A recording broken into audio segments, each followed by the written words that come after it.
प्यारे बच्चों नमस्कार। मैं अंकित दुबे आपका स्वागत करता हूं अपने YouTube channel smart study by Ankit. ये क्लास है हिंदी की यूपीएसआई को टारगेट करते हुए। टॉपिक का नाम है क्रिया।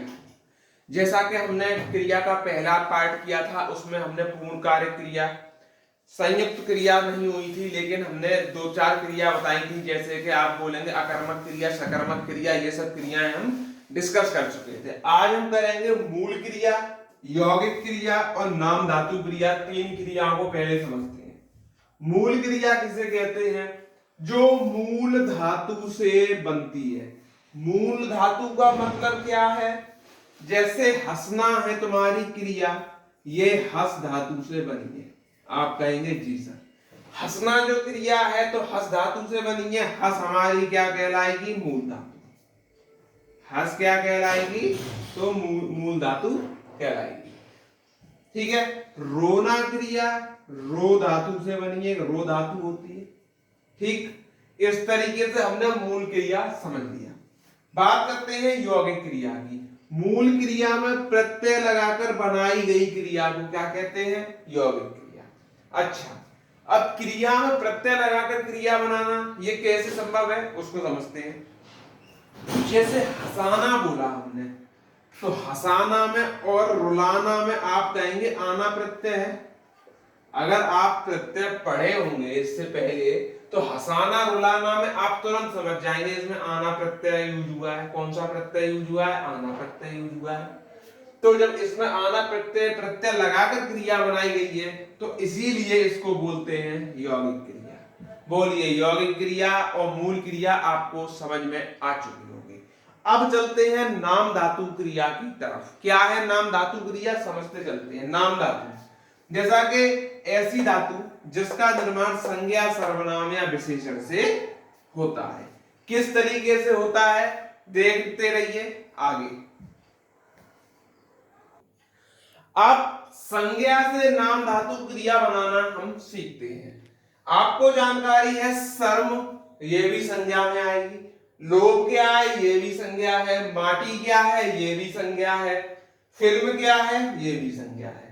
अगर हम कोई नाम धातु वर्ड संज्ञा के साथ जोड़ देते हैं तो वो नाम धातु क्रिया का रूप लेने लगता है। कैसे? समझिए।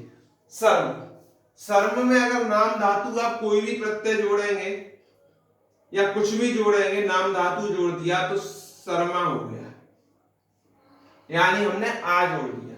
आ जोड़ दिया, आ क्या जोड़ दिया? नाम धातु। शर्म से शर्मा हो गया। अगर इसकी क्रिया बनानी हो तो शर्माना हो जाएगा। क्या हो जाएगा? शर्माना। शर्माना नाम धातु क्रिया, आना प्रत्यय लगेगा, यानी कि नाम धातु क्रिया में भी प्रत्यय लगता है। याद रखेंगे इस बात को। जैसे लोभ है, लोभ को हम नाम धातु में लोहा बोलेंगे, और लोभ का नाम धातु क्रिया होगी, वो होगी लुभाना। क्या होगी? लुभाना। अब हम बात करते हैं माटी। माटी को नाम धातु के रूप में मटिया बोलते हैं। क्या बोलते हैं? मटिया, माटी को। और मटिया को ही फिर इधर बोल देते हैं मटियाना। मटियाना क्या है? क्रिया है।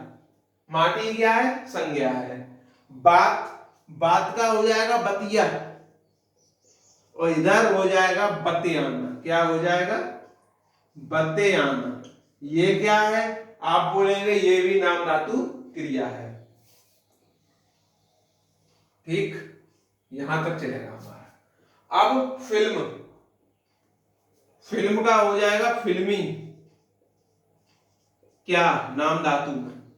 और जब क्रिया में बदलेंगे तो हो जाएगा फिल्माना। फिल्माना। तो इस तरह हमने संज्ञा से बनाई नाम धातु क्रिया। आप सर्वनाम से और विशेषण से भी नाम धातु क्रियाएं बना सकते हैं। ठीक, तो सर्वनाम से नाम धातु क्रियाएं आप कमेंट में बताएंगे कैसे क्या बनती है। चलते हैं अगली क्रिया की तरफ। बात करते हैं संयुक्त क्रिया के बारे में। संयुक्त क्रिया का मतलब होता है संयुक्त करना, क्रियाओं को आपस में जोड़ना। दो या दो से अधिक क्रियाएं जिसमें होंगी उसे हम संयुक्त क्रिया कहेंगे। एक साथ होनी चाहिए। जैसे दो या दो से अधिक क्रियाओं के योग से जो पूर्ण क्रिया बनती है वही हमारी संयुक्त क्रिया कहलाती है। जैसे राम खाना खा चुका, आप देखेंगे खा भी एक क्रिया है और चुका भी एक क्रिया है, दोनों क्रिया साथ साथ हो रही हैं, इसलिए इन दोनों के मिक्स रूप को हम बोलेंगे संयुक्त क्रिया। खा चुका क्या है? संयुक्त क्रिया। जा चुकी, कर चुका, यानी चुका चुकी चुके से आप डायरेक्टली पता कर सकते हैं। मोहन फिल्म देख चुका, देखना अपने आप में एक क्रिया है और चुका भी अपने आप में क्रिया है, दोनों को मिला के क्या बन गई? संयुक्त क्रिया बन गई। तो संयुक्त क्रिया का डायरेक्ट उदाहरण आपके एग्जाम में पूछा जाता है, इसलिए इस क्रिया को इंपोर्टेंट मानना। दोनों क्रिया साथ चलेंगी, उसको बोलेंगे हम संयुक्त क्रिया। देखिए संयुक्त क्रियाओं के हम भेद पढ़ाने चल रहे हैं। संयुक्त क्रियाओं के भेद ही आपके लास्ट बचे हुए क्रिया के टॉपिक में। तो संयुक्त क्रिया के भेद में परिभाषा ना लिखते हुए केवल क्रिया के मीन्स को समझते हैं, जो उदाहरण आते हैं आपके परीक्षाओं में उन पर एक नजर डालते हैं। जैसे पहला है आरंभ बोधक संयुक्त क्रिया। अब इसमें क्या है, परिभाषा लिखना चाहे तो वे संयुक्त क्रिया जिनमें क्रिया आरंभ होने का बोध हो उन्हें कहते हैं आरंभ बोधक संयुक्त क्रिया। जैसे कि हम बात करें कि राम स्कूल से लौटा ही था कि बरसात होने लगी।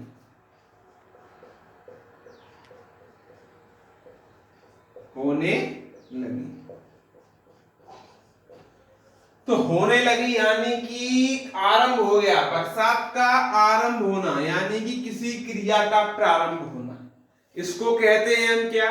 संयुक्त आरंभ बोधक संयुक्त क्रिया। जैसे कि राधा नाचने लगी, आप बोलेंगे नाचने लगी, और श्याम खेलने लगा। ये सब क्रिया क्या हो रही हैं? आरंभ ही तो हो रही हैं। जब ये क्रियाएं आरंभ हो रही हैं तो इन्हीं क्रियाओं को हम बोलते हैं आरंभ बोधक संयुक्त क्रिया। देखिए समाप्ति बोधक संयुक्त क्रिया की हम बात करते हैं। तो समाप्ति बोधक का मतलब क्या है? क्रिया समाप्त हो गई। जैसे मोहन टीवी देख चुका है, टीवी देख चुका है। जब हमने बोल दिया वो टीवी देख चुका है तो अब वो टीवी नहीं देख रहा। हम खाना खा चुके हैं, हम खाना खा चुके हैं, तो ये क्रिया समाप्ति की ओर दिखा रही है। दोनों वाक्यों को पढ़ने में आपको ये लगेगा कि ये क्रियाएं समाप्त हो रही हैं। तो ऐसी ही क्रियाओं को हम बोलते हैं समाप्ति बोधक संयुक्त क्रिया।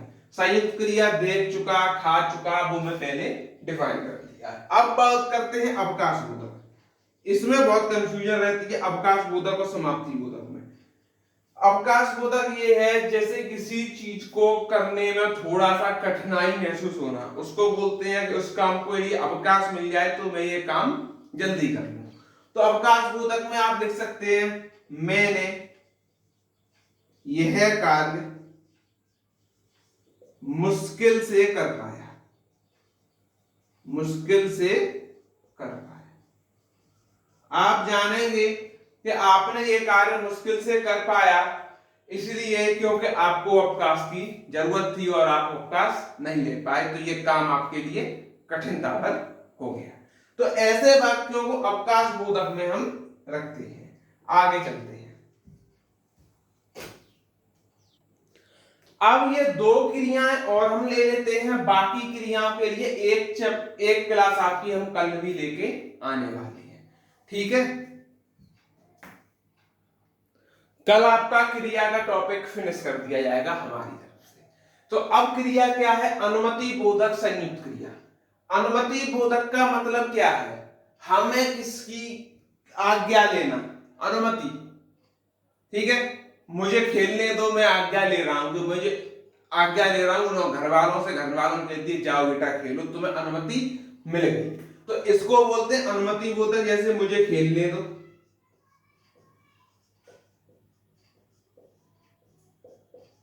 उदाहरण के रूप में हम बात करें अनुमति मिली है, दूसरा, कोई किसी को परेशान कर रहा है, उसको नींद नहीं आ रही है, तो वो कह सकता है मुझे सोने दो, मुझे सोने दो।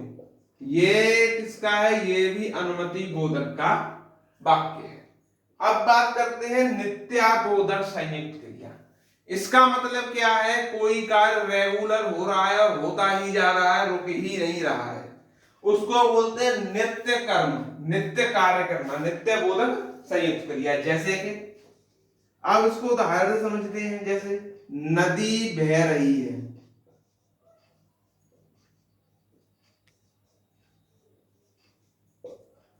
दूसरा अंधेरा बढ़ता जा रहा है, अंधेरा बढ़ता जा रहा है।